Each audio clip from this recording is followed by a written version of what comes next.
Hello everybody, welcome to Academy episode 1.1. Today we're gonna speak about failed auctions. I'm gonna explain to you actually the differences between the swing failure pattern and the failed auction. I'm gonna tell you the requirements for a failed auction, what is the process, and how to have one of the best win rates just using failed auctions. Because I believe if you trade only Bitcoin and if you trade only failed auctions, you're gonna be able to catch maybe about 10 trades per year and 9 of them are gonna win if you know what you're looking for. And if you have like higher risk on them, you can make good money. Now, first of all, let's talk about what are the requirements. Now, first of all, you want to have an obvious level, right? So this is like an obvious level. Here it gets front run, here it gets front run. Everybody's looking at this in terms of a support level. Keep in mind that this is the USD chart on Bybit, so on USDT pair we don't have that wick. Now, the first thing that is a requirement is to actually have the obvious level, right? Then the next thing as a requirement is to spend time below this level, right? To form a range. Okay, so here we form a range from, okay, so this is a 12-hour range. So pretty much from the New York session on Monday when it opens until the ages start, right? So pretty much you form this range in that time. So the first requirement is met. You form a range and you spend some time below that or above that level, right? Because if we flip the chart, it's pretty much the same, just inversed. It doesn't matter if you're long or short, the requirements are the same. So this is the first requirement, to spend some time. The next requirement is that you need to be looking into the open interest. Why? First of all, because if you have an increase in the open interest into that area, what's gonna happen is this is gonna tell you that you have new positions opening, right? So if there are new positions that are opening, this means that people are falling for the trap, if that's a trap. And this is the thing that you need to be looking into.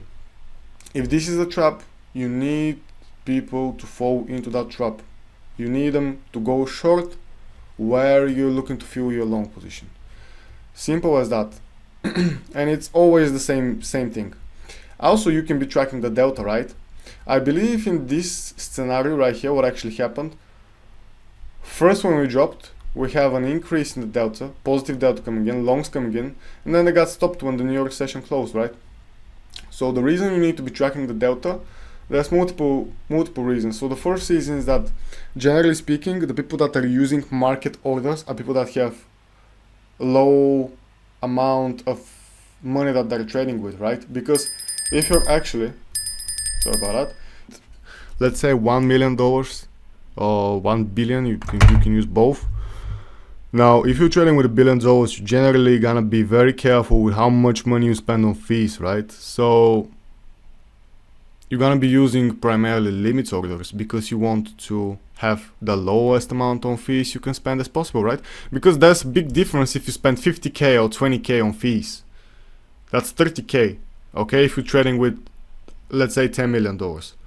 So if you're taking this amount of positions, right? So you have to be very careful with what you do when you have big portfolio, right? Because you're gonna be spending kind of money on fees and the delta is gonna track you the market order. So you want to see people on market, e.g. the people with low amount of money aping in and then the big guys absorbing them, right? So yeah, there's gonna be, here we had a difference in the CVD. There was, I believe, lack of participants. If you have to look up the terminology, that's how it's called. And then we just reclaim that level, okay? We just go back, then we reclaim the level and we squeeze it up. Now, if you have met these three requirements, how does the setup look like? There's multiple things you can do, right? First of all, you have to look this as a range. What I mean by this, you have to measure, okay, if you want to have a high risk reward, this is the way you do it.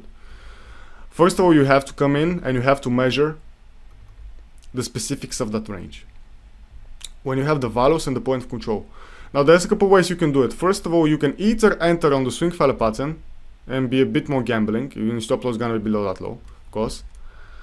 You just have to keep in mind that you're gonna be a bit more gambling, so maybe you want to lower the risk on the first entry, and then you can target generally like the range highs, something like this. Anyway, I'm not gonna go that high as a target. I just want to give you an example. How does the setup look like? First of all, you can be trading the swing failure pattern on a 30-minute time frame. Come on, yes. So yeah, that's option number one. Okay, the option number two, which is way safer in my opinion, you can enter upon reclaiming that level, and your stop loss is not gonna be that low because this is determining your risk reward. It's diminishing it, right? You can use the point control. Why? Because into this range, okay, so let me just give you an example. You have that range, bam, bam, bam, swing failure pattern, come above. Into this section, you have shorts, shorts, shorts, shorts. Sorry, actually, that's the way it should look. Longs, longs, longs, longs.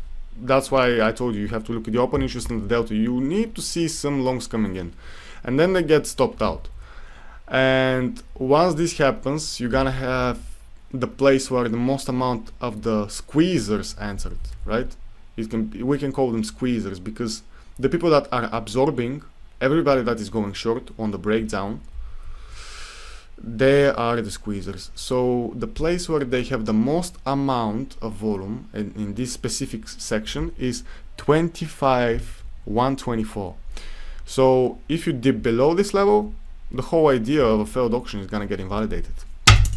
And this is the way it works. Simple as that. So yeah, this is example number one. Then the other example, let me just go back. I believe, yes, over here. So have this low here, okay?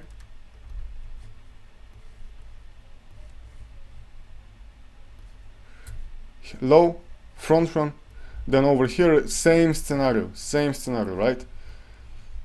Yes, it's a bit dodgy, maybe because of the wicks or something else. Why is it dodgy? First of all, you have to keep in mind that this is the BTC USD pair, and on the Tether pair and on the Coinbase pair, there's difference at this specific section. Why? Because first of all, on USD, you have this difference in the wicks. On the USDT, you don't have. So when you look at swing failure patterns, make sure, because it's Bitcoin and there's multiple exchanges, look at the variety of data, look at the different things that are going across the board. So same thing here. You form a range, and keep in mind that it's a very similar scenario. Monday until Tuesday, and then you reclaim that level and you squeeze everybody. So it's the exact same thing. You can either enter on the swing failure pattern. First of all, keep in mind that when price was over here, you didn't have the requirements of first time,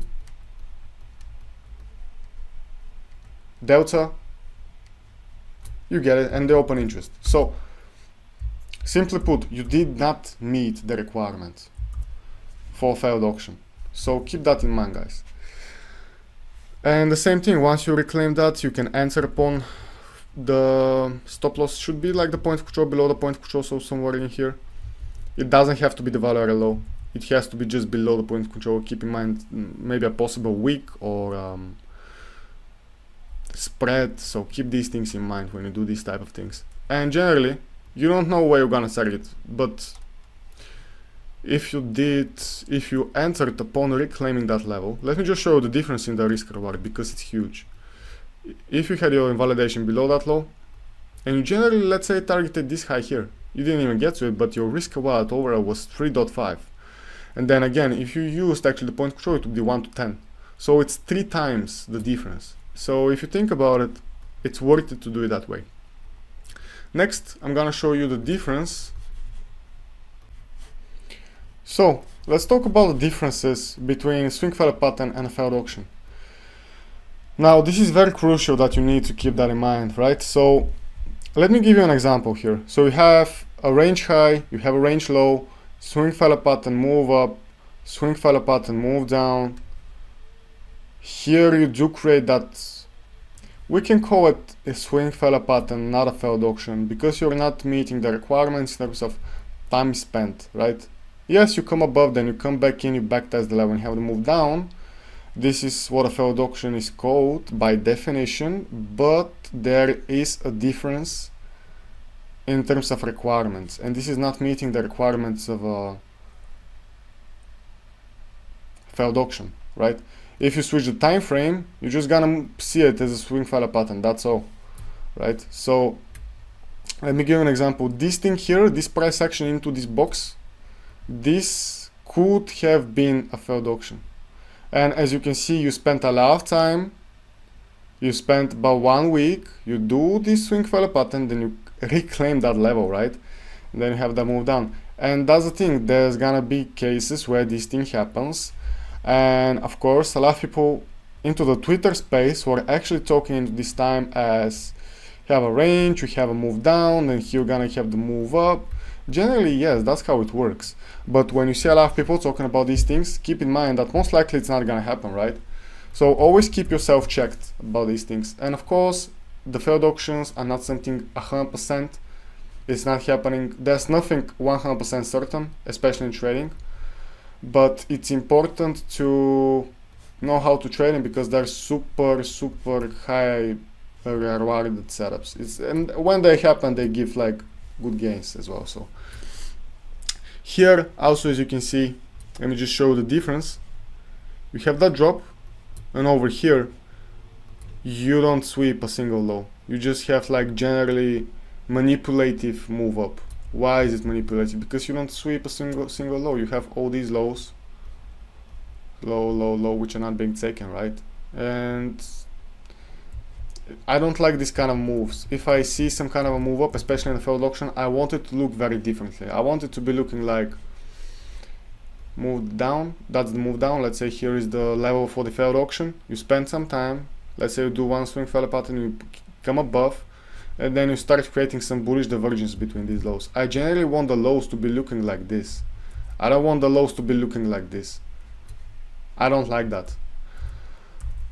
So yeah, that's my opinion about failed auctions. That's the tutorial. If you have any questions, let me know. Cheers.